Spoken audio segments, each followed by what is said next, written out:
who's your lover, not your friend, the man who wants your love and wants your revenge. We can make a pat from this. Man, this ran away to join. The man who once brought a knife to a gunfight just to even the odds. The man mosquitoes refuse to bite purely out of respect. He has jokes with people that he's never met. That's true, actually. And the man who once tried to acquire a cold just to see what it felt like, but it didn't take. Cars look both ways for him before driving down the street.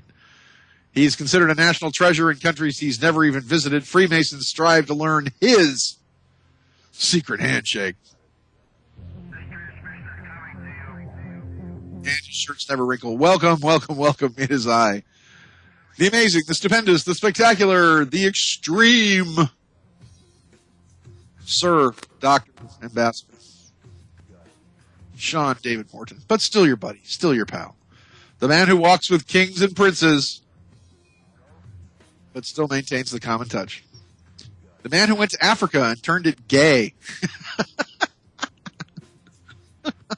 See, because Barack Obama couldn't. Oh, well, never mind.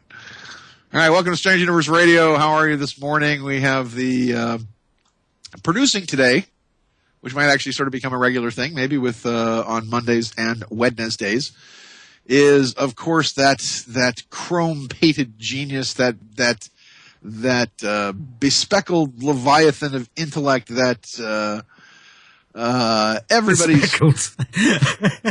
bespeckled. You gotta wait for my introduction. That our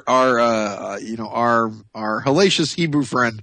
It's of course Jay Pierpont Prometheus. Hey JP, how are you? Yeah. Bespeckled.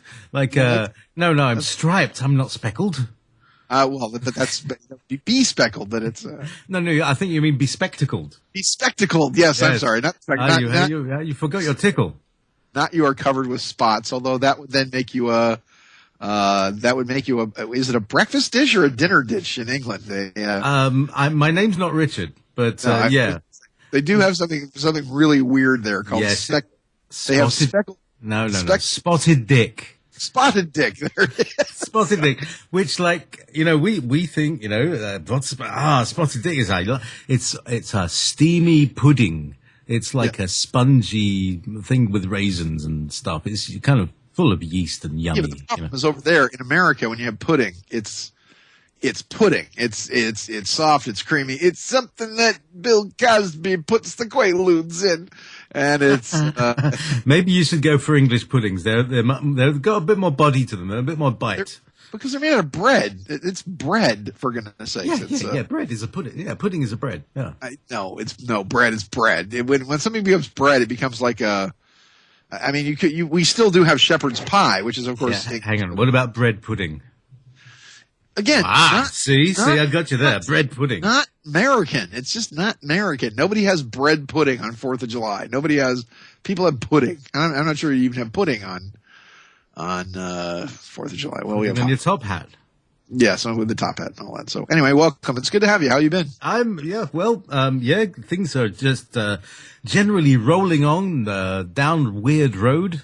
We've got some exciting things coming up though, and we've had our weekend was in memoriam of Dave Corso.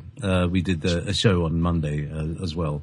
And it was lovely. It was just like, just like he's never left us. In fact, he's like, the spirit of Wolf Spirit Radio. It's you should come along sometime. Dave is like popping in and out, all sorts of places. There's loads of mediums on the station, so they're all seeing him. Okay. Yeah, so like a lot of our hosts are mediums, and there's yes, Dave is here, or just reading a book, and Dave is here. Oh, stop it, Dave! He's molesting them. That's actually amazing that we on this type of radio can actually have live interviews with someone who has actually been dead for a year. Indeed. Well, I mean, a week after he passed away, let's say, or passed over, I was going to have this woman. She's going to channel the ninth dimensional Pleiadians, just normal internet radio thing as you do. Right. Yes, of course. And she says to me, I don't know what it is. This bloke she didn't know anything. She didn't, she was completely from another place, but, she didn't know anything, but she kept saying, I know I'm supposed to be doing this thing, but this bloke who's been bugging me all week, he says he's Dave. He said he knows you. Okay. And he came through literally on the show. It's in the archives. It's just awesome. And we were all sitting there laughing and crying because it was like, there's Dave, as if he's never gone away, because his turn of phrase was particular, you know. You would recognize what he said by his turn of phrase. And there was this woman who never knew him, and she was saying that he was saying these things that were just exactly Dave. So, you know, he's a very strong character that has come through the death experience without too much. You know, he's a lot happier now. He says he's in a lot more spaces. You know, he can be in more places at once, simultaneously. Nice. So anyway, that's the report from the other side. Okay, good fun. Thank you so much. All right, some of the wild stories we have today. Wednesday's an odd day because it is hump day. It's the middle of the week. We've as a Monday you sort of learned what I did over the weekend. I did have a great weekend, as I said. Last Friday we went to go see Steve Miller on Friday night at the Orange County Fair, which is just a hoot and a holler. It's just picking and grinning. It's good fun. Learned a lot about just amazing stuff about Steve Miller, that Les Paul was his godfather, and he was playing guitar when he was 5 years old, and his first band was when he was 12, which was out of Dallas, Texas, called the Marksmen. I thought was somewhat apropos. And Boz Scaggs was actually his childhood friend. And I was wondering where sort of Boz Scaggs popped out of, and because Boz Scaggs just, he came out with his album Silk Degrees. I thought he just kind of came out of nowhere. But Silk Degrees was like one of the biggest albums in the 70s. Yeah, there you go. Yeah, see, everybody still knows it. So I don't wonder what happened to Boz Scaggs. I had a friend who said he met him somewhere, and he's like, "I'm Boz Scaggs," and he doesn't tour. He doesn't. It's kind of weird. Working Vegas somewhere. Yeah, but he doesn't. I mean, if he was working in Vegas, I would go see him. But he's just not around. Anyway, so and I told you about how I spent the weekend with like Saturday into late into the wee hours of the evening, and then Sunday morning with Winston Shrout, and we were talking about a bunch of legal process and alternative legal process and all that. And then Sunday we went to go see the circus, the Ringling Brothers Barnum and Bailey Circus, which really is the greatest show on earth. It's got to the point where there's so much going on with the circus. It literally is a 3-ring circus. It blows your mind because everywhere you look, there's somebody doing something just insane, crazy, spectacular, impossible. And then they have, I think one of the best ones for me was, they bring tigers out, and there's this bald macho man, and there's 16 tigers in this cage that he's making stand up and do all kinds of crazy things. But, the tigers never look happy to be there. You ever notice that the tigers always look mad? And, there's one show where it's a bunch of poodles. And the poodles are the only ones that really look happy to be there. I mean, they're happy to be doing tricks and going outside and running all around. And they had poodles. And, I wonder and they had a camel. They had a whole thing with camels. These girls, these Mongolian acrobat girls on camels doing a whole formation thing with camels. And I know from being a kid, actually, growing up in Egypt or spending all this time in Egypt, how hard it is to work with camels. So, anyway, so you get to Wednesday and it just gets a little slow. So, anyway, special branch, and actually this is kind of back and forth. This is from, the Express, the Daily and Sunday Express. This is, since we have JP on, we're going to talk about a few English things. And special branch operatives tailed a UFO cult leader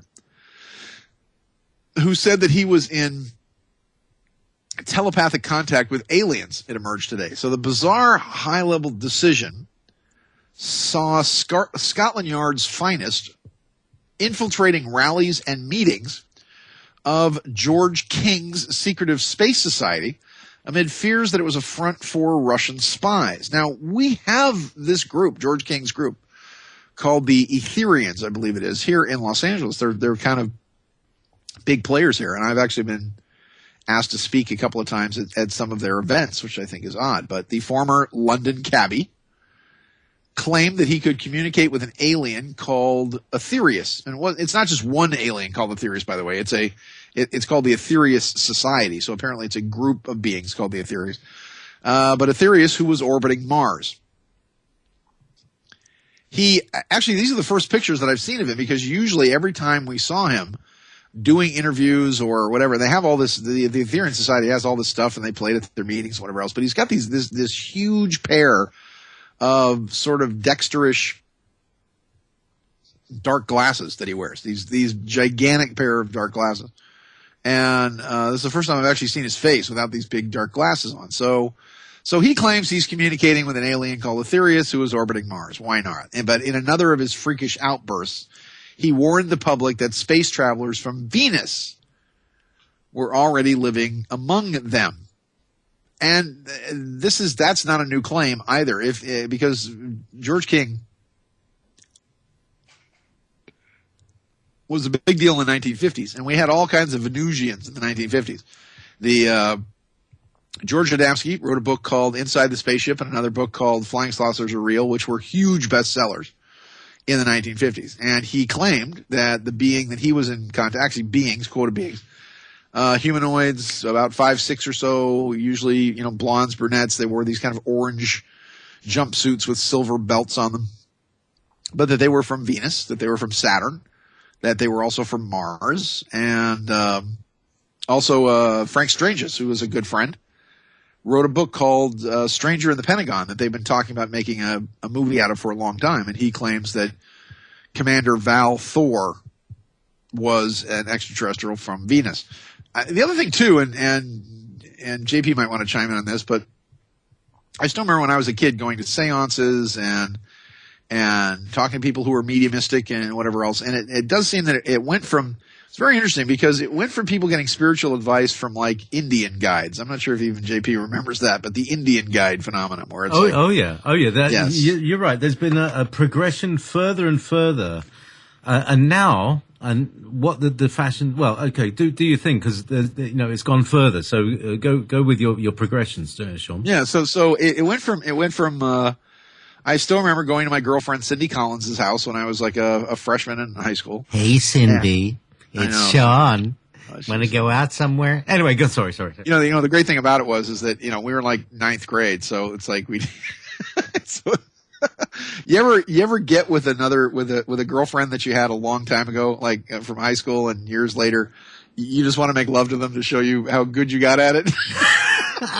None of them would have anything to do with me, I'm afraid. I was going to say, man, that happened with me and Cindy. We got together like 20 years later. I'm one of the exes they want to forget about. Oh, okay. I just wanted to do it to show her how good I got it. She goes, "Oh, who's a big boy? Look who's not crying. Look who's not crying." You're killing me. Anyway, extraterrestrials. I guess like everybody remembers their first song when they, when they make love or they have a special song. My first song beats anything. Ready for the song I remember for the first time? I'm gonna see if I can trump you. Go on. Here it is. Really? All right. Okay. My one was. The 1812 Overture. Oh, I thought this was the song that was playing when you were brutally sodomized at your military camp. Yeah. Well, if that parallel version of me, because I've never been to a military academy, but that parallel version of me probably suffered that fate. But yes, I was just going to say that you going to probably an all boys English school were probably rumpy-pumpied probably fairly well. No, there's none of that going on. Well, right. There was a bit of stuff going on in the music department, but everybody knew about the choir boys, Okay, so meanwhile, first of all, they were Indians. Okay. First, the Indians came. When we went to Cindy Collins' house, the medium who was there, and it was fascinating. He was an older guy with big guy, fat guy with glasses, and it was really strange because he did describe the inside of my house, which was really weird. He was like, "Yes, well, in the hallway of your house, there's a horse, a statue of the horse, and I don't like it, and I want to push it over or something." And there really was. My mother had these statues of horses. So it was very odd. He did a tour through my home, oddly enough, describing things that he didn't like about my mother's decorating style or whatever. And God forbid my mother would have found out that Cindy was doing seances at her house, or otherwise we would have all been dragged to the exorcist at church. I guarantee you, which is actually what happened when she found a deck of tarot cards. anyway, so they talked about he channeled Chinese, and then you had a I think Red Cloud or Red Fern or something was American Indian.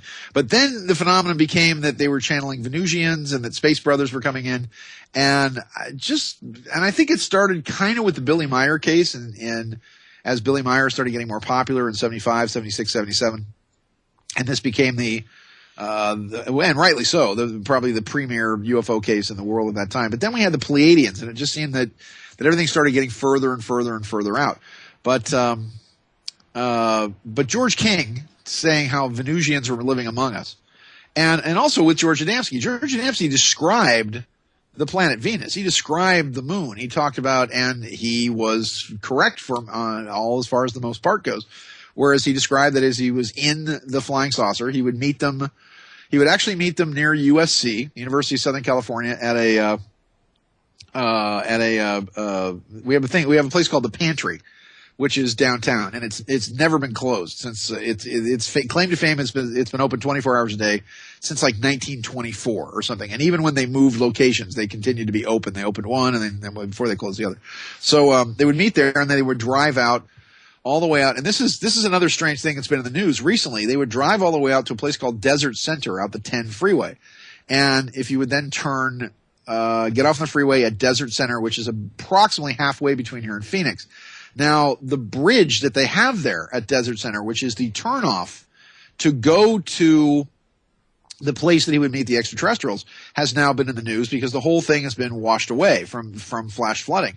This is a major artery, by the way. You can't get from Phoenix to Los Angeles without going through the 10 and going through Desert Center. And this entire interchange has been completely washed away.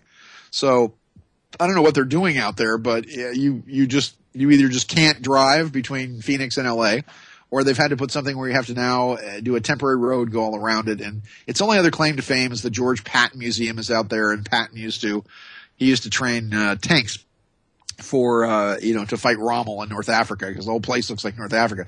But it also happens to be the gateway to the Joshua Tree Monument, and I believe that something about the energy or energetics of Joshua Tree, that it's like you go through the planet and the Great Pyramid is like directly on the other side where Joshua Tree is. But it's a massive mystic vortex, and it's kind of more famous because people like Jim Morrison and the Eagles and whatever, they would go out to Joshua Tree and do peyote at night and camp out, and the rocks all change shape, and it's a big sacred Indian mystic area out there. But Adamski would go out to Desert Center and drive exactly 10.2 miles, and this is where he had his first contact with a being called Orthon. And Orthon put his feet in the mud and then pointed to it, saying something about the designs on the bottom of his shoes were significant. And he also had something that looked like a swastika on the bottom of his shoe. It was kind of a bent out of shape swastika, but something about the rotation of the galaxy or something like that. But Adamski was also followed around by a guy by the name of George Hunt Williamson. And George Hunt Williamson wrote a couple of books called Secret Places of the Lion. And he also, his pen name was Brother Philip. And if you ever get a chance to get Secrets of the Andes and Secrets of Tibet by Brother Philip, they're fascinating books. They're classics in the metaphysical genre, if you will. But George Hunt Williamson followed Adamski around and filmed many of his exploits with these motherships coming down and ships and the smaller disc craft coming out of the motherships. But as Adamski moved out into space, he claimed that when he was on a UFO that there was these weird sparkles, these firefly effect that was around the ships as they moved out of the atmosphere, exactly as the Mercury, Gemini, and Apollo astronauts experienced. He then claims to have gone to the moon and says the moon does have atmosphere, and there's certain parts of the moon where, with about 24 hours of decompression, very much like we do for deep sea diving or very high altitude, that as you changed gases from like deep sea diving, you have to change from oxygen to nitrogen to, I think, helium for the very, very deep dives. But he says you can get out on the moon and walk around on certain parts of the moon. But he also says that the certain parts of the surface of Venus are habitable. Now, supposedly, modern science is telling us that both of those things are impossible, but I also think that there's a good possibility that the government and or NASA are probably lying to us about the true natures of a lot of the places in our solar system. So it's emerged now that detectives from the Metropolitan Police feared George King's zany antics may have been an elaborate front for Soviet moles. This was also at the period of time in the 60s when the entire British government was infiltrated by Soviet spies. I mean, the whole British government, the Kim Philby administration at that time in the late 60s and early 70s was all, call girls and blackmail, and I think something like a third of the government at that time was all Soviet moles. I mean, they launched a 5-year surveillance operation into his activities, which was revealed for the first time today after Scotland Yard unsealed all these top secret documents. So a modern day member of his Etheria Society, which still has more than 1,000 members, branded the police operation, quote, ridiculous. So classified files reveal how detectives studied pamphlets and quizzed elderly old ladies about their beliefs whilst King made TV history. And they, believe me, I've seen this clip because they show it like every Etheria Society meeting. He made TV history by going into a trance live on BBC Two to relay a message from Mars Sector 6. Now he's got these giant black sunglasses on, and I should probably play a clip here of this, but it's he used this voice where it's like, "Hello, have you got the clip of it here? Just point me to it. I'll play it." Okay, let me see how I can do this. Alrighty. And there is some video here. All right, there it is. Okay.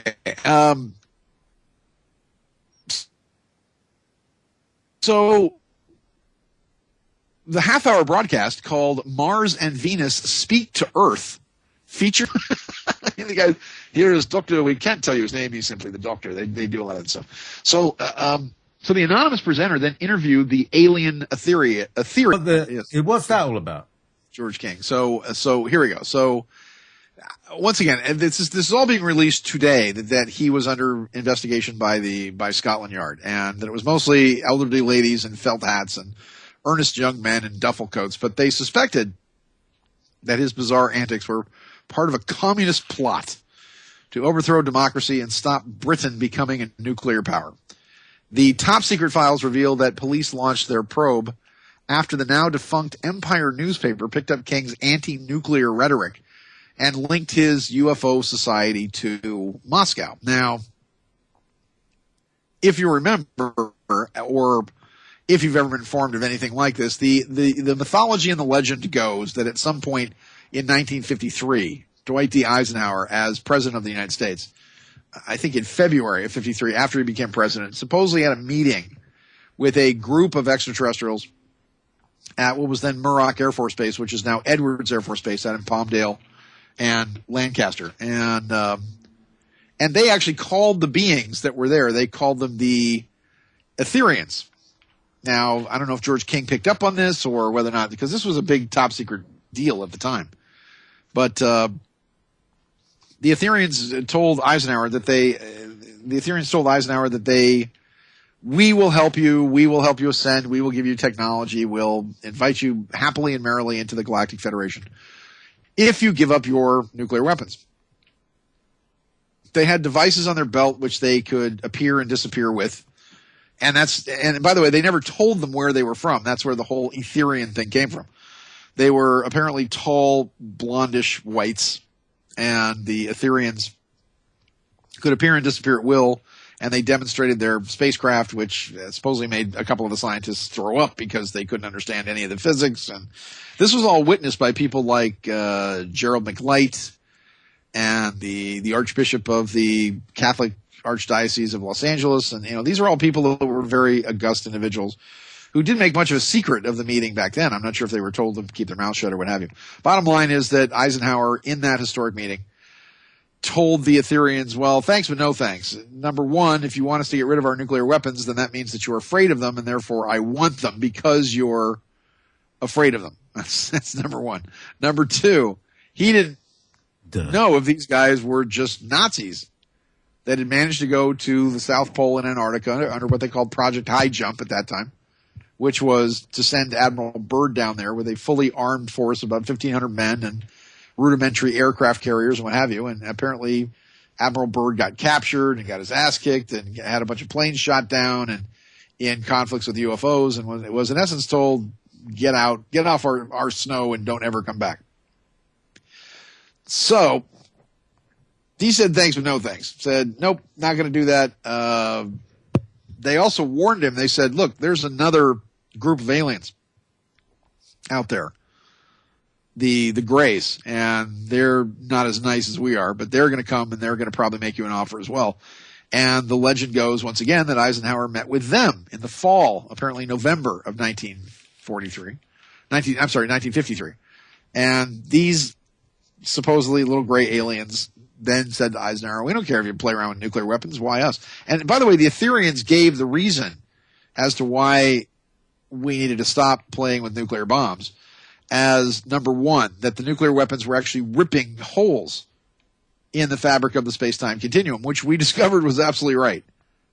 At the center of a nuclear explosion, there's a time wave. There's an actual rip in time that happens, and scientists were actually studying these rips in time. There's a time dilation at the center of any explosion, and they were trying to figure out a way to maybe expand the time dilation to be able to somehow use it for travel or for whatever else. This is the same kind of stuff that the Nazis were working on in the war, using what later became known as the Nazi Bell or the Die Glocke, and you had of course, the famous Herr Dr. General Hans Kammler, who was also running the V-2 rocket program, and another man named Colonel Wolf Davis at that time, who actually was then taken from Peenemünde and became a NASA scientist under Project Paperclip.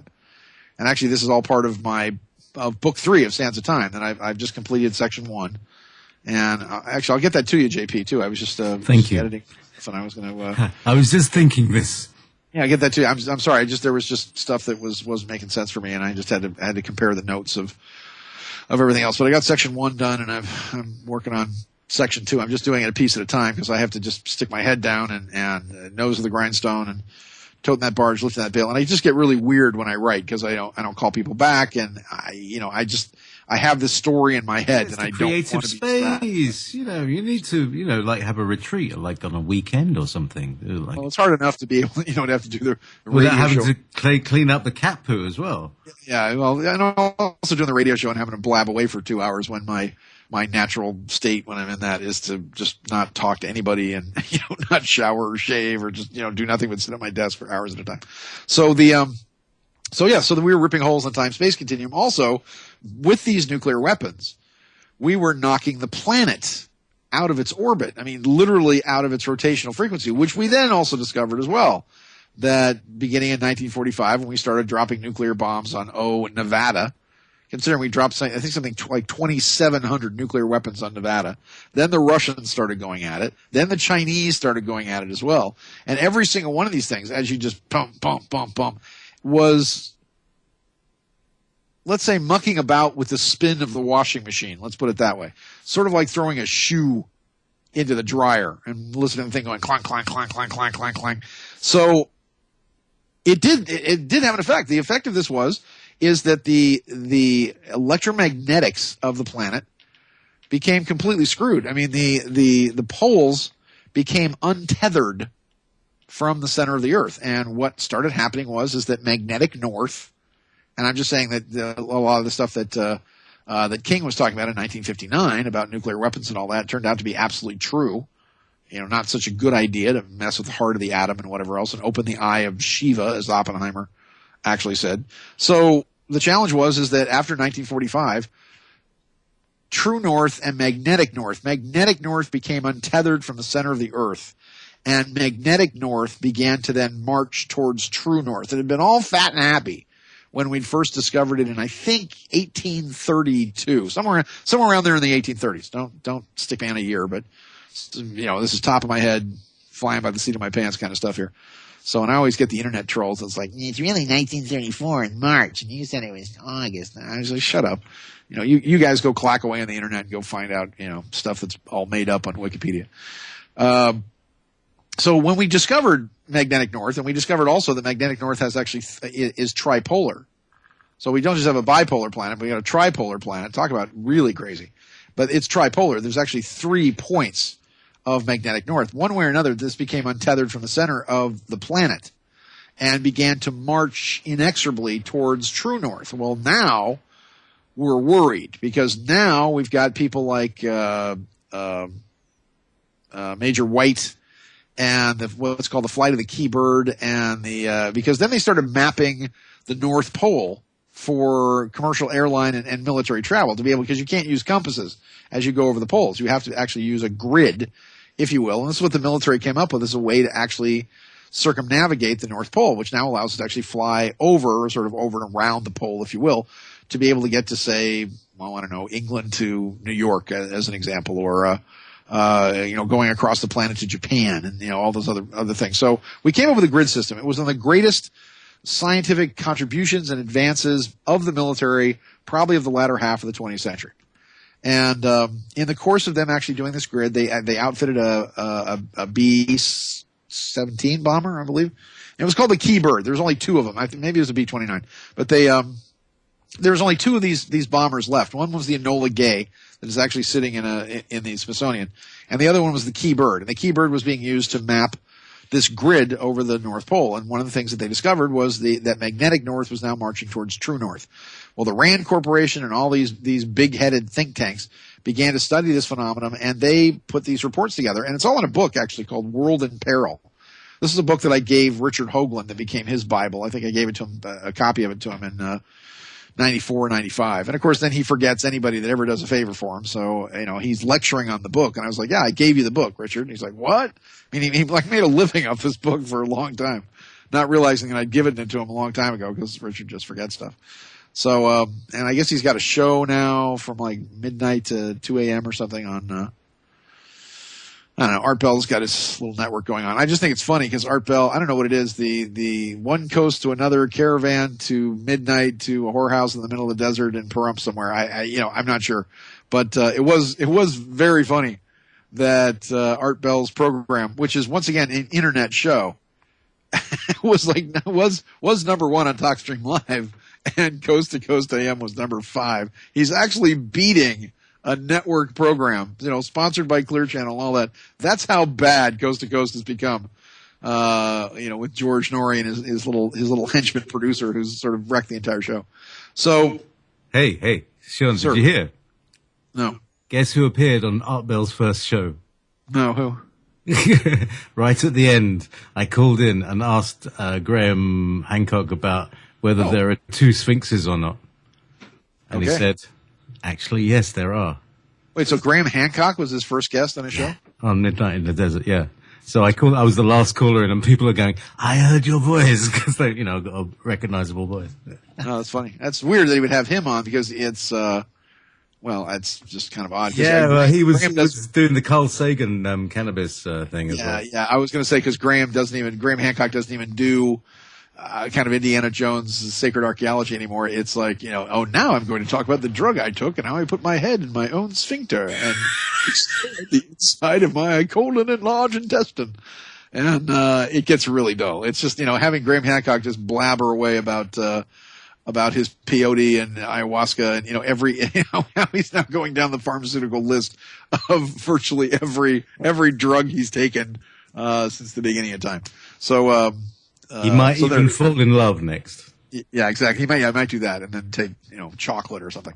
So, so the whole point of this being is that they discovered that the extraterrestrials were in fact correct, that nuclear weapons are doing all this stuff. They did this big study at the Rand Corporation, and the be-all and the end-all of this virtually endless story is that they believe that if magnetic north and true north met, now this is the late 40s and early 50s or so, that if magnetic north and true north met, and they would meet sometime between, they believe, this was their report, by the way, from way back in the day, between 2012 and approximately 2016, that if this were to happen, that the Earth would either experience an electromagnetic pole shift, which would be disastrous. We would basically be hurled back in time to either the Flintstones or sometime in the late 1970s or early 80s, I think.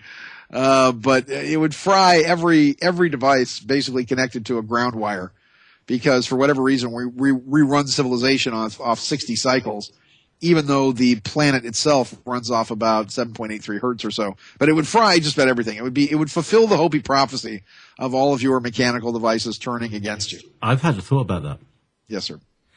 Instead, imagine, in the 60s, when we were growing up, we would have cars that would sometimes have a positive ground and sometimes have a negative ground. You had to take care of that when you wired up the radio. Do you remember that? Yep. I believe that the ground state of the planet is going to go from negative to positive. And that's what will make the things blow up. So, because I've been building this little 12-volt system, and actually I had an intuitive dissonance when I was thinking about whether I should tie the negative ground to the earth. And I thought, no, I need to decouple it. So I think that was an intuitive thought about how this is going to survive. You have to decouple your DC supplies from the ground because it'll change polarity. That's what I feel is going to happen. That's my intuition. Well, that's what may have actually happened. But they were also saying, look, they built a big model of the Earth at the Rand Corporation in Santa Monica on Colorado Boulevard out here. And cool. They started doing all these various experiments with it where they were finding that in something like 40% of the time you had an electromagnetic pole shift. I think another 40% of the time you had the actual sphere or planet flipping over. Not totally flipping all the way, but the North Pole would now become like Saudi Arabia, as an example. And another 20% of the time, nothing happened. You actually had a change or shift to the poles, and nothing happened at all. And again, I point out that the shift that they're talking about, that all of these things going on suddenly, and I was talking about this for years. I mean, I kept telling people, look, it's getting closer, closer, closer.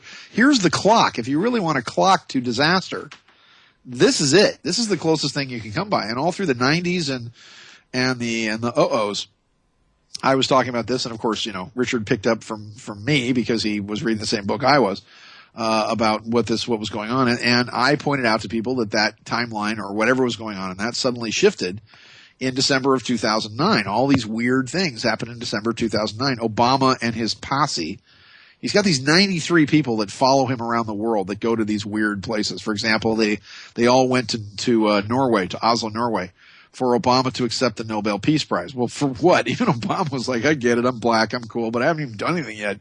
What is this? I mean, this is his first year as president. It's like, oh, you're black, and you being black and being president has now brought peace to the world. And no, it didn't. And so many people are saying he should give it back because of all the just bloodthirsty, savage, awful things he's done, especially in terms of the Middle East and completely destroying Libya, which was all on him.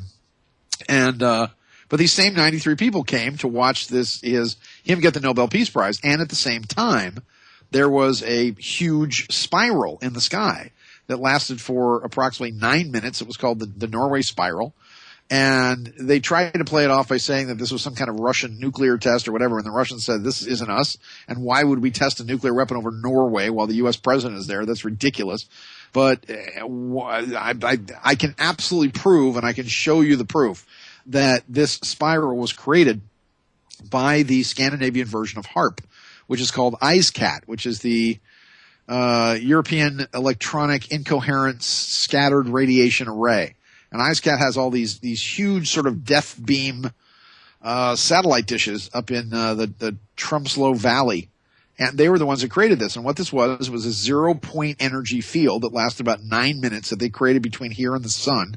And it was apparently designed to do a couple of things. Number one, it was designed to actually pull energy off the sun because the sun went dead quiet, completely quiescent for about 2 years after they did this.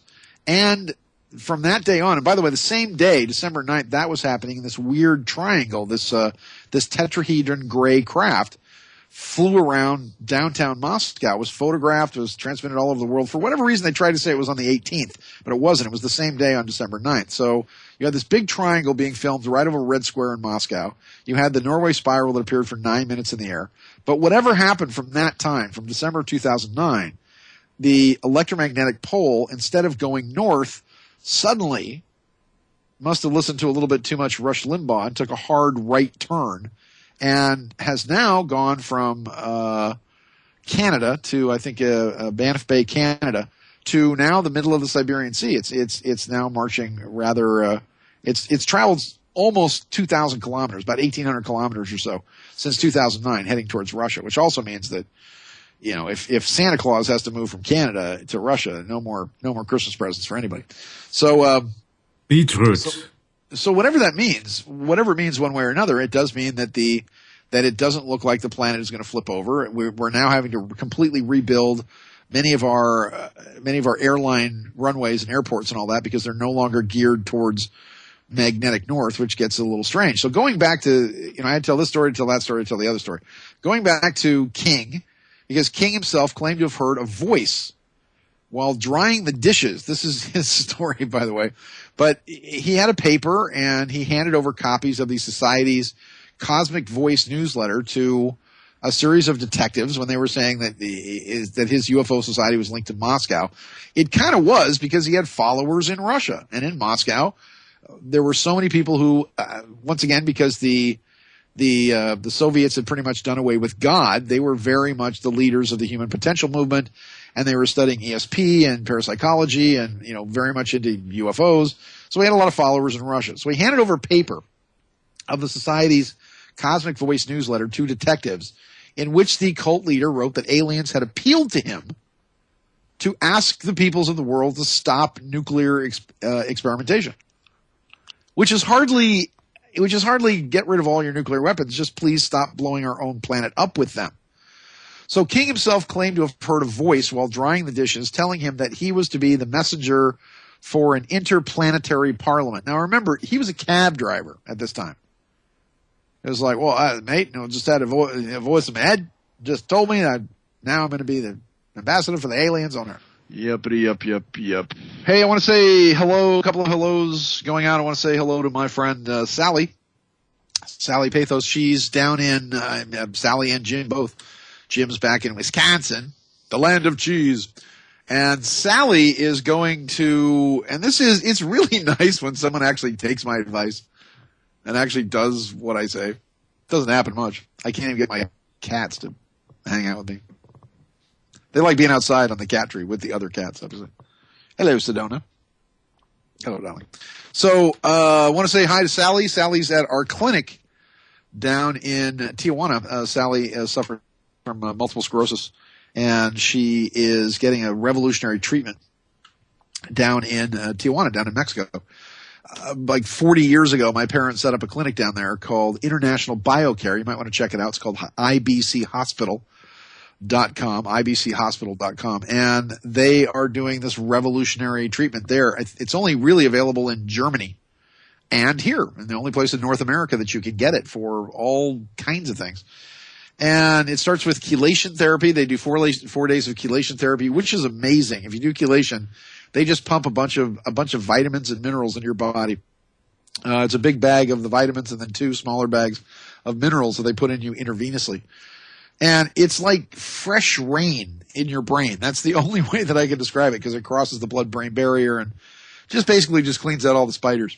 So, excuse me. And, but then what they do is that they take your blood. They take a whole bunch of your blood. They clean it, cleanse it, put it through a ultraviolet filter. Then they spin it, and they actually take the stem cells and platelets from your own blood, and then once it's all clean and fat and happy, as they say, they inject it back into you, and the stem cells themselves begin to regenerate and recreate and do all kinds of amazing things.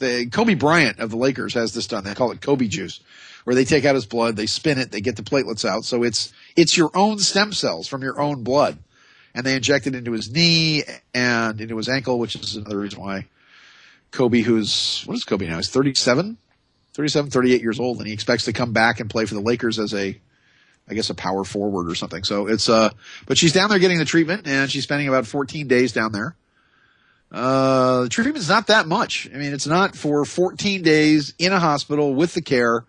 It's 3 meals a day. They have a beautiful restaurant up there. They give you coffee enemas every morning. So these little Mexican nurses come up, and I thought the coffee tasted bad going in the other end. So, they give you coffee enemas every day. and they juice you up with the vitamins. They have a hyperbaric chamber there. They've got acupuncture on call.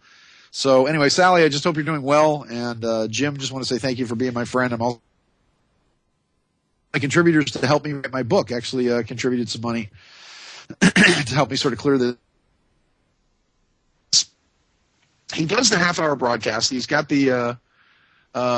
He said the aliens take over his vocal cords, and once again they're biased or whatever, which again is probably an excuse because the British government was actually toppled. Kim Philby, who was one of the very top guys as an assistant to the prime minister, was actually outed as a Soviet spy. He was outed as a Soviet spy by a man named Michael Golensky.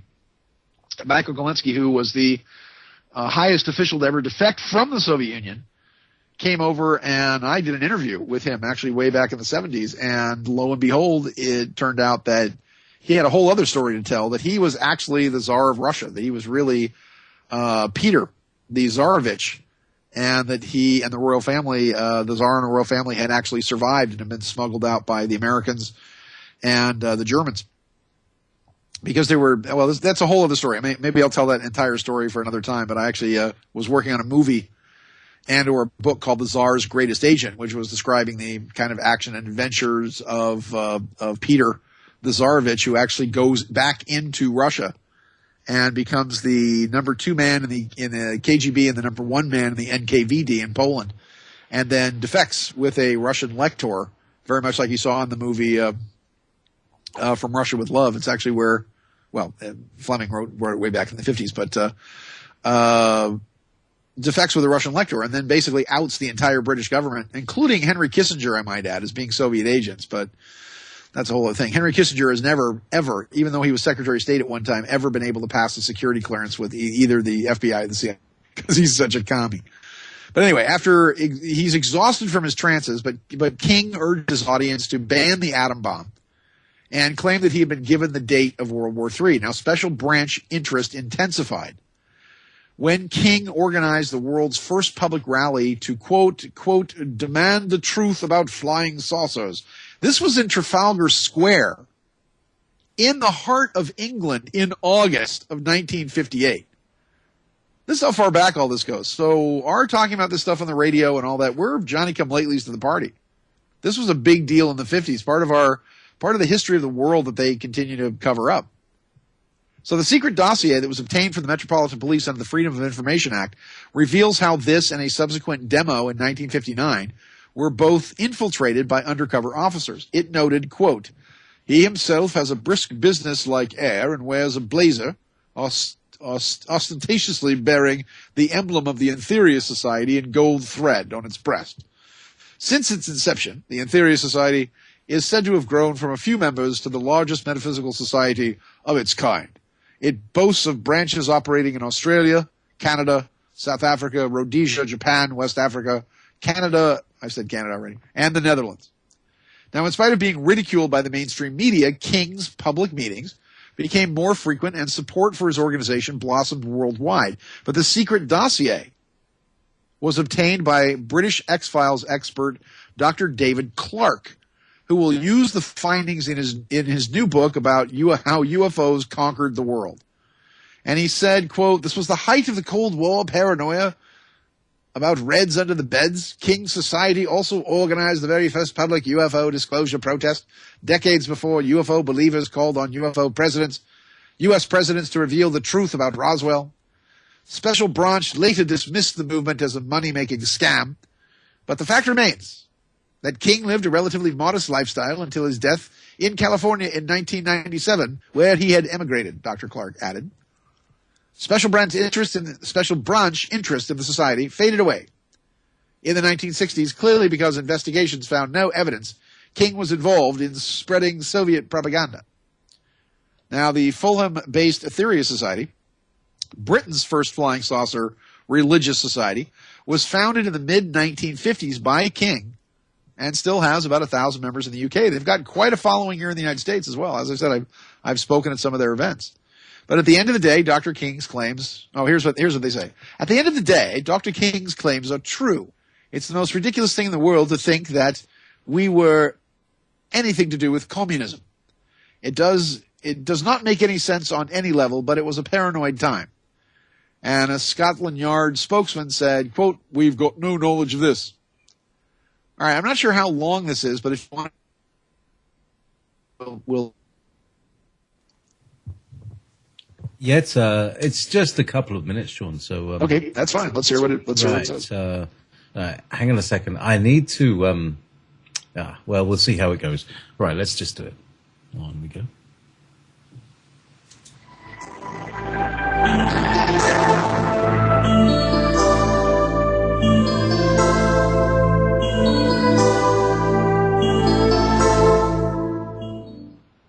It was in 1954, and it took me by surprise, actually.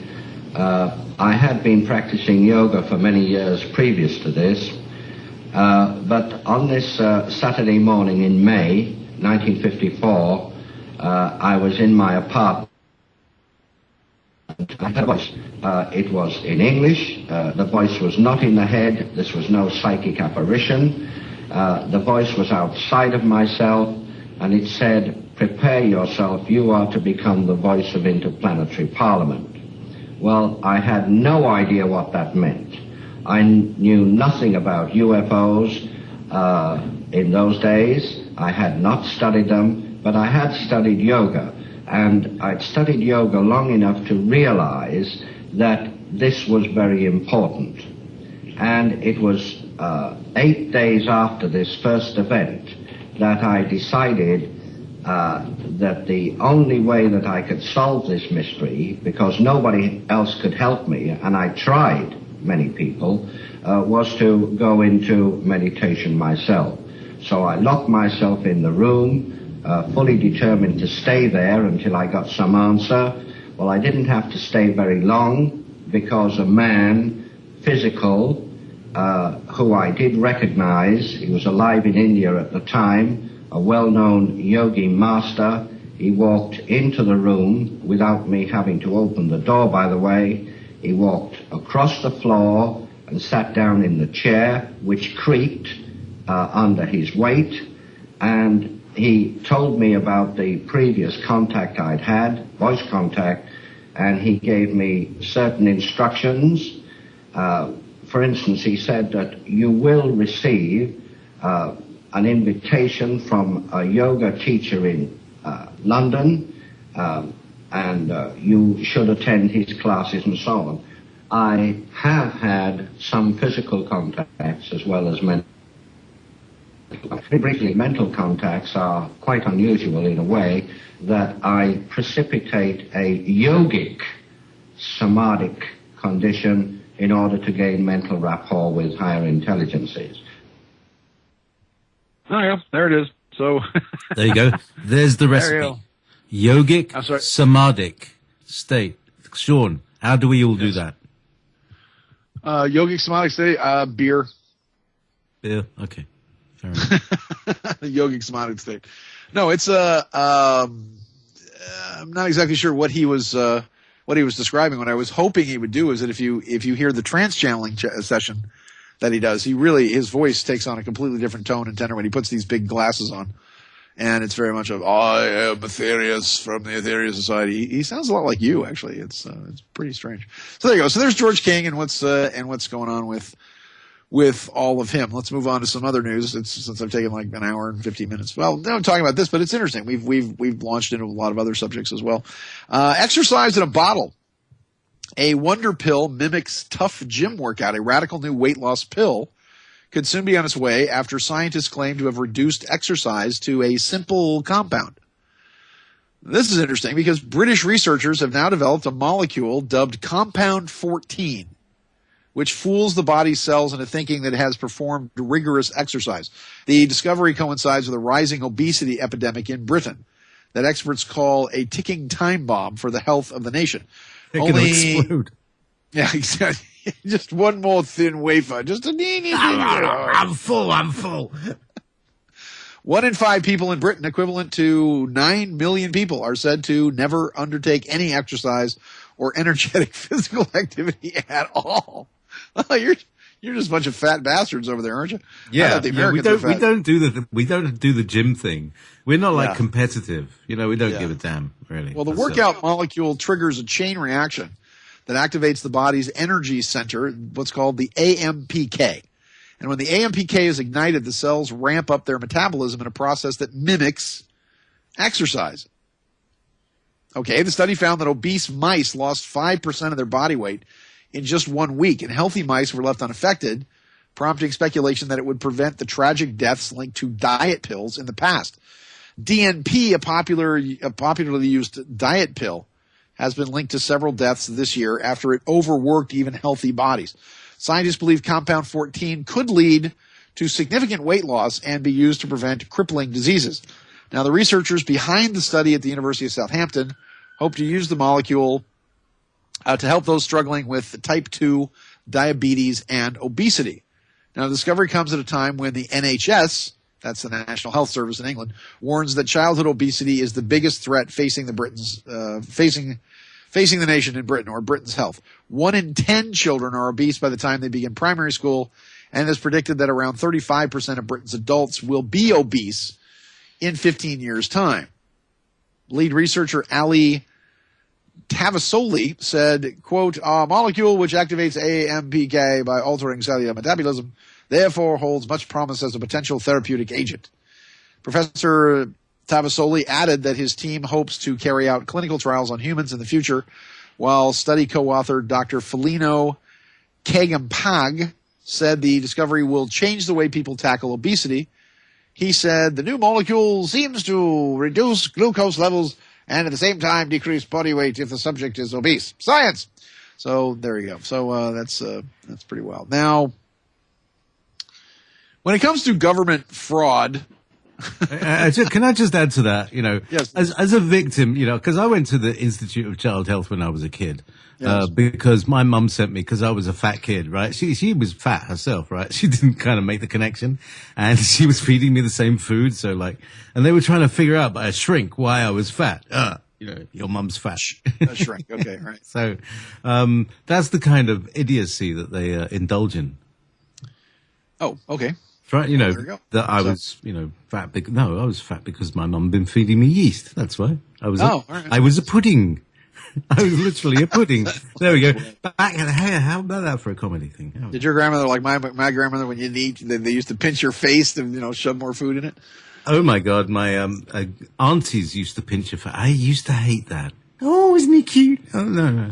Well, I know when I finally meet you, the thing I'm going to do is pinch your face. That's what I'm going to do. Yeah, So one thing, in a mind-blowing temperature fraud at NOAA, the measured, and of course, right on time. Here's the garbage man. Hold on a second. And of course, they You have stopped. to work that into the routine somehow. I should just have the garbage man song. Garbage man, we are here to kick your can. Garbage man. We should just play it like an Oompa Loompa song or something. The measured U.S. temperature data from government sources shows that the U.S. is on a long-term cooling trend, but the reported temperatures from NOAA show a strong warming trend because they're lying. And there's what's called USHCN, U.S. average temperature, measured versus reported. And they accomplish this through, and there's a graph that talks about measured, reported, et cetera, et cetera. The reported graph, well, it's all this government data that you're hearing is complete nonsense. They accomplish this through a spectacular hockey stick of data tampering, which corrupts the U.S. temperature trend by almost 2 degrees. And this is to go with this nonsense, this mock science of global warming. The biggest component of this fraud is that they just make up data. Almost half of all reported U.S. temperatures data is now fake. They fill in missing rural data with urban data to create the appearance of non-existent U.S. warming. In other words, they measure the temperature in the cities. Then they go out into the countryside and they just assume that the countryside is going to be the same temperature, a bunch of trees and crops and land and soil and grass and what have you is going to somehow be the same temperature as a city that's covered over with concrete and cars. So the percentage of Yushin final data, which is completely fake, shows this rising trend, but the depths of the fraud is becoming breathtaking but completely consistent with the fraudulent profession which has become known as climate science, because climate science is actually being used to fund everything from cap and trade to taxes on carbon emissions to whatever else. It makes the government a bunch of money. So what else is new? Having a high-tech scientific background, and a comment here was made by Freeland Dave, who says, having a high-tech scientific background and having watched the way they gather and process this information, I have known that they have been dry labeling their data to achieve the desired results for at least 4 decades and most likely a good deal longer. Again, because the whole climate warming thing makes them money. But one of the ways they've done this is by claiming accuracies of data and precision of data gathered from instruments that actually do not exist. And if they existed, they don't exist in the numbers necessary to support any of their theories. So when they adjust the already incorrect data to fit the curve of the model they desire to see, it's all magic with numbers. But since it's a Fed organization, no one cares. But if an independent organization, which was not paid off by the Fed in the form of grants and whatever else, and in other words, give us the data we need so we can increase taxes. If they did it, they would be sued by the government 3 ways from Sunday from various government regulatory agencies for producing fake data to pass off their product to the public. So NOAA, NOAA, and NASA are filled with politically motivated people who will lie through their teeth to maintain their government grant monies and jobs. Now, this man here says, I know this from having worked for them for 50 years of my life, and I wouldn't trust them much further than I could physically throw them. Incidentally, for over 20 years, I collected precision weather data at one specific location not far from San Francisco. And when they were saying the planet's atmosphere was heating up, my data indicated just the exact opposite. Why? Because I was a civilian contractor, not a government worker. They found my data book one day, and after looking at it, tossed it into the garbage because it didn't confirm or conform to what they were saying was happening, nor did it confirm their data. So there you go. Next time you get in an argument with somebody about, climate change and whatever else, basically take anything that you get from the government and just huck it in the bin. I mean, as Richard Feynman said, science is the belief in the ignorance of experts. That's Walter Palmer, son of bitch. The dentist who killed Zimbabwe's Cecil the lion faces calls for prosecution. Good. Come on, man. Really, the old great white hunter days are over. Do we not realize that we've killed everything good? So the U.S. is in an uproar over the death of protected animal, and it forces Walter Palmer's practice to close as a hunter and landowner prepare to appear in a Zimbabwean court. There are now mounting calls for the prosecution. All this is my version of good. They're mounting calls for the prosecution of an American dentist who shot dead one of Africa's most famous lions. As 2 other men involved in the hunt prepare to appear in court in Zimbabwe on Wednesday. Walter Palmer, who runs a dental practice in Minnesota and hunts big game in his spare time, is accused of illegally killing Cecil, a protected lion, in Zimbabwe on a $50,000, that's 32,000 pounds for those of you listening in Europe, hunt. 2 men thought to have accompanied Palmer on the hunt, professional hunter Theo Bronkhorst and Honest Nidluviu, a local landowner, will appear in court in Victoria Falls to face charges of poaching. Cecil is a popular attraction among international visitors to Hwange National Park and was lured outside the reserve's boundary by meat bait and killed earlier this month. Quote, both the professional hunter and landowner had no permit to, quote, justify the offtake of the lion and therefore are liable for illegal hunt, the Zimbabwean Parks Authority said in a statement on Tuesday. The statement made no mention of Palmer, but the charity Zimbabwe Conservation Task Force said Palmer and Bronkhorst had gone out at night with a spotlight and tied a dead animal to their vehicle to lure Cecil into range. And in a statement to The Guardian, Palmer confirmed that he had been in Zimbabwe in early July on a bow hunting trip.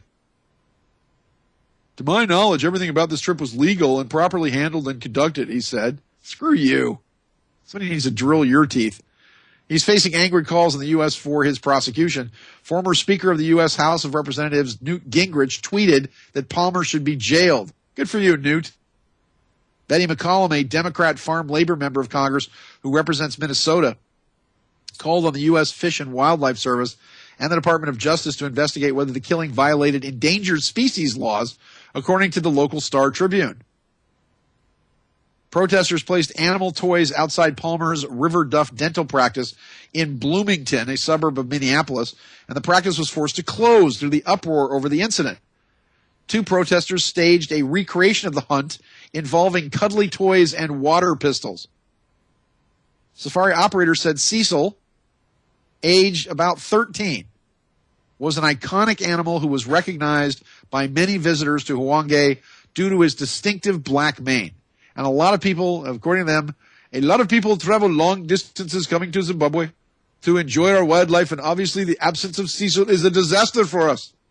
Emmanuel Fundiri, president of the Safari Operators Association of Zimbabwe, told reporters in the capital, Harare. Palmer's Twitter and Facebook accounts and website of his dental practice were all closed after being overwhelmed with criticism from outrage around the world. Comedian Ricky Gervais, boxer Lennox Lewis, and writer Neil Gaiman were among those expressing disgust. Actually, why don't you find for me, I know it's out there, but JP, why don't you find for me what Richie, I'd be interested to see what Richard Gervais would have to say about this. Okay, I'm on it.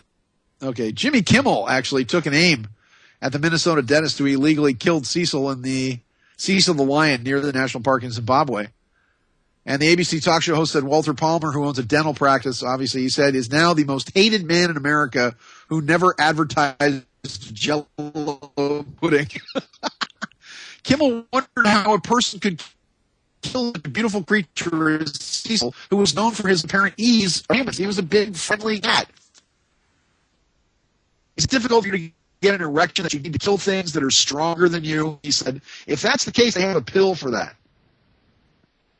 And Kimmel said he wasn't opposed to hunting on principle, but he said Palmer's actions were disgusting. Kimmel said, if you're some asshole dentist who wants a lion's head over the fireplace in his man cave, so his douchebag buddies can gather around it and drink scotch and tell him how awesome he is, that's justice. Kimmel showed photos of Palmer posing beside many other animals that he'd slain, including at least one other illegal hunt, and said the dentist had, quote, killed half of Noah's Ark.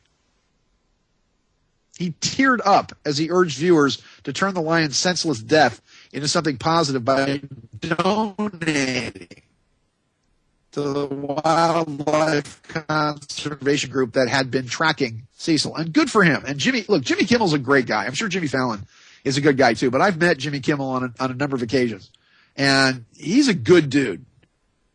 And I'm glad that he's talking about this, because it's just something tragic. It really does. It just hits you right in the head. I mean, I think somebody should go on a bow hunt for this dentist and shoot him in the shoulder and chase him around for an hour or so. Do you have Ricky Gervais? All I can find is actually just his tweets. That's fine. Well, I want you to read them, because I'll read them out. I'll read them out. Anyway. Okay. This Walter Palmer. Oh no. So where is? Oh no, this is not Ricky's. This is rubbish. Here we go. I'm struggling to imagine anything more beautiful than this. And he's talking about R.I.P. Cecil the lion. There's just bloody tweets. There's like all these other people's tweets. Mia Farrow. Animals are not trophies ever. Oh, these are all stars. Lennox Lewis. What difference does it make if the lion was famous or not? Trophy hunting is a very sick pastime. Palmer's whereabouts are currently unknown, as they say. But to me, you could put him in a Hugo Boss uniform and picture him as the marathon man or something like that. You know what I'm saying? So anyways. There's a lot of reports about what he says. It's very hard to find actually. Hang on. Plus, is this it? Yeah, all right. I'm trying various YouTube to. No, this is a Spanish bloke. Hang on, what's happening here?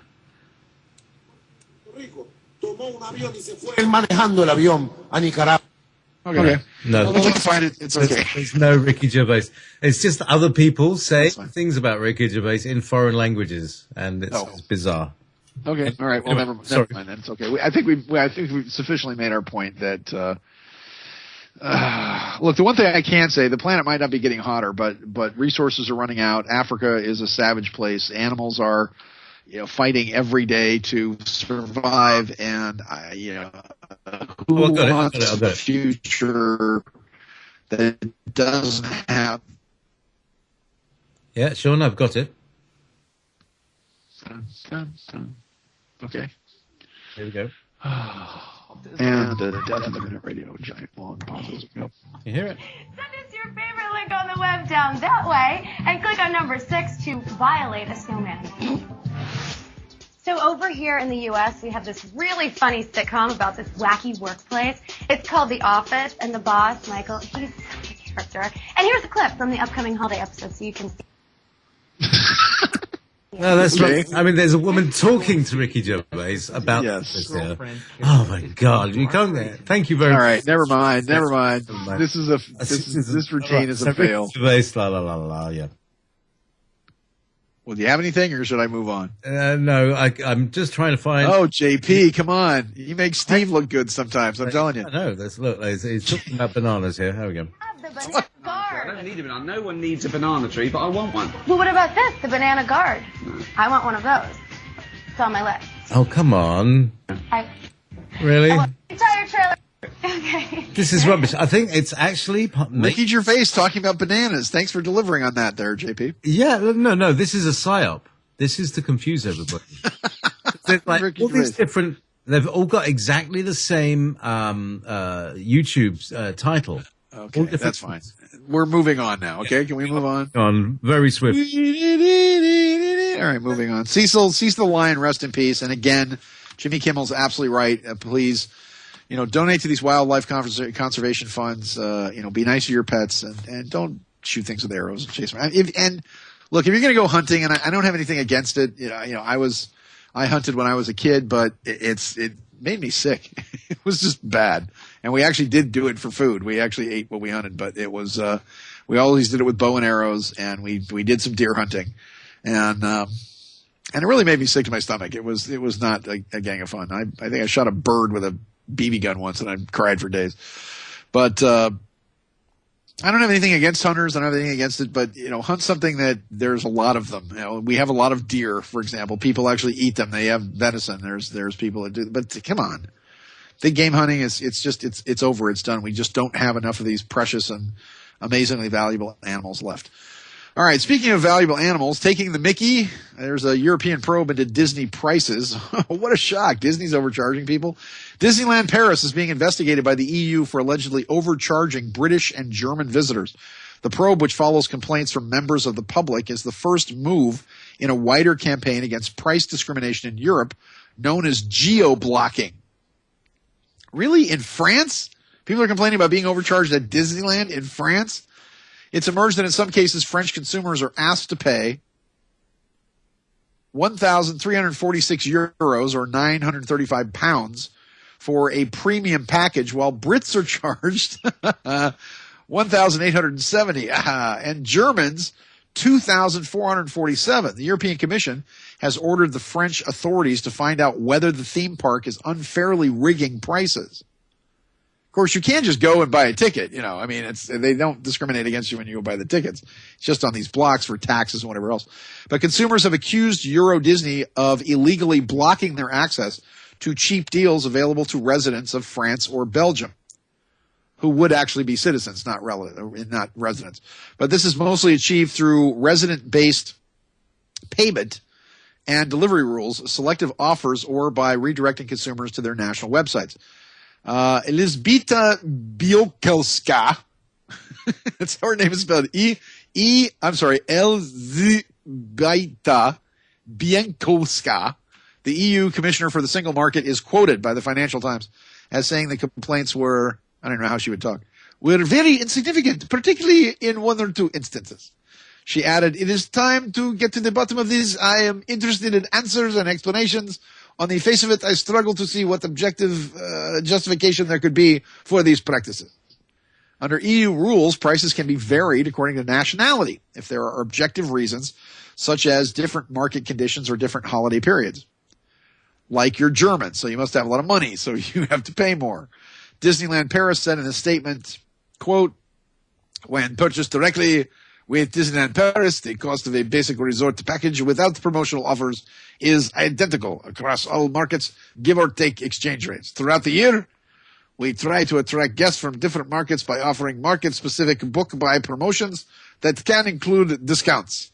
But these promotions take into consideration factors specific to people in the local market, such as their school holiday calendar and booking patterns. Anyone aware of a promotion running in a market not local to them can contact the Central Reservation Office and request to make that specific booking. Brussels is also weighing up complaints against firms in the retail. I'm sorry. Accent just drifted like the North. I know. It's terrible. I just didn't commit to it enough. Against firms in the retail and service sector, including Amazon, Spanish hoteliers and Austrian ski lift operators are also under the microscope, along with Venice's public lavatory systems. We'll just throw toilets in where you actually like poop directly into the river. It's just they don't have toilets; they just have rings that you sit on to poop directly into the river there. So it's there's that. All right, getting back to the United States, let's just go through, since we've got about 5 minutes left here. Let's go through a couple of quick things here. Which ones did I read here? Just when you think they've gone about as far as they can go, the media moguls go way beyond anything decent or honorable. On July 22nd, the popular network for young Americans, MTV, starts a new show called White People that will be hosted by an admitted illegal alien and will be dedicated to getting whites to cry on camera about all the terrible things that whites do to anybody that's not white. In reality, whites have cured the worst diseases, invented cars, electricity, railroads, put satellites into space, and, fed the world. But that's just part of why we at Strange Universe say, hey, we love everybody, but hooray for white people. And also, non-whites should be grateful for stuff that white people have done. And we should love everybody. There you go. Does that sound across the board enough? Latino Californians come to outnumber whites in California the first half of 2014. The U.S. Census data released in late June shows the state unofficially now has 14.99 million Hispanics, compared with 14.92 million whites, who are failing to reproduce adequately. There are probably a lot more Hispanics than the government will admit, since vast numbers of illegals operate under the radar. Yes, that is the state official had 14.99 million Hispanics, but if you count them actually, how many are here, it actually comes out to 1.7 billion. 2 Denver airport screeners for the Transportation Security Administration, TSA, which also stands for touch someone's ass, were fired in April for conspiring to fondle attractive male passengers. Whoa, how come I didn't get that flight? Most of the time they have to buy me dinner and drinks when they're done with me. But NBC News is now saying that the girls had a contest to apparently fondle the packages of male passengers. Oh no, I'm sorry. Okay, I didn't read the whole story here. All right, the TSA, where they were fired in April for conspiring to fondle attractive male passengers. I thought this was women. Silly me. I'm in the age of Obama. The homosexual man and his BFF woman friend. No. Yeah. Yeah. Oh, no, not at the airports. The homosexual man and a woman were fired after a 6-month investigation by the TSA. It took them 6 months. What did they have to do? They just filmed them for 6 months and, watch them grab people's junk? Is that what it is? A police report, the male screener would give a signal to the female screener when a male passenger arrived he thought was good looking. She would then enter the sex of the passenger as female, so the machine would report an anomaly calling for a pat down of the victim's groin. And now we're being told that no charges will be filed against the two, how do we call them? The two queer as folk, the two bundles of sticks, the groin scanners. Yes, the two groin grabbers, the junk feel. Yeah, that gives a whole new meaning to junk mail right there. A secret court, which is called the Foreign Intelligence Surveillance Court, or FISA. Now, if you haven't heard about the Foreign Intelligence Surveillance Court, they have built an entire underground level beneath the Congress of the United States. They did a whole big renovation of the Capitol building, where now apparently there is an anti-Congress. So you have a Congress on the surface that operates in the daylight, and you, I kid thee not, now have a shadow Congress operating directly underneath, in the basement, in the darkness, another Congress. Now what these are is there's 10 judges, and these 10 judges, guess what, are all appointed by the same person, which is Judge Roberts, John Roberts, the Justice of the United States Supreme Court. He appoints all 10 of them, by the way, and then they are responsible for hearing cases that supposedly have to do with shadow government intelligence and cannot be heard in the light of day. So now FISC has now overruled Congress and a federal court by approving on June 29 a government request to renew the Dragnet collection of U.S. telephone records for an added 5 months, reports the National Journal. So the Congress votes it out, the Supreme Court votes it out, and now the Foreign Intelligence Surveillance Court, the shadow government beneath, has now said, screw you. Apparently we have jurisdiction and we are lording it over all of you. But FISC has now been used to rubber stamp unwarranted surveillance since the days of the Bush administration. Now, Senator Ron Wyden, who's a Democrat of Oregon, says, quote, I see no reason for the executive branch to restart bulk collection, even for a few months. This illegal dragnet surveillance violated Americans' rights for 14 years without making our country any safer. That's just how Democrats from Oregon talk. So I don't know if he actually sounds like that. Now, the legal watchdog group Judicial Watch has now released a new document from the Department of Justice and Internal Revenue Service, the IRS, including a Department of Justice recap of a meeting in October 2010 between the IRS's Lois, I ain't telling you nothing, Lerner, and the FBI and DOJ officials planning criminal prosecution of nonprofit organizations for allegedly illegal political activity, says blogger and political commentator